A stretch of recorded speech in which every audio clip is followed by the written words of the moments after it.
વનવાસ દરમિયાન ભીમને પોતાની તાકાત પર ઘમંડ થઈ ગયો હતો.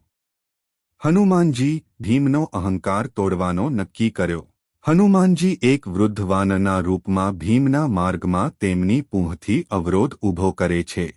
ભીમ હનુમાનજીની ઓળખ વગર પૂંછ હલાવવાનો પ્રયત્ન કરે છે પણ નિષ્ફળ જાય છે. ભીમ બધી શક્તિ લગાવતો હોવા છતાં પૂંછને હલાવી શકતો નથી. પછી હનુમાનજી તેમની સાચી ઓળખ આપીને ભીમને સમજાવે છે કે માત્ર તાકાત જ બધું નથી.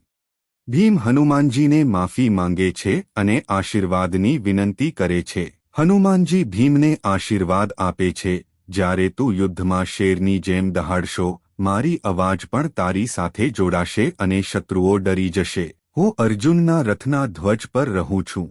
આશીર્વાદથી ભીમ તાકાત અને નમ્રતા બંનેના મહત્વને સમજે છે.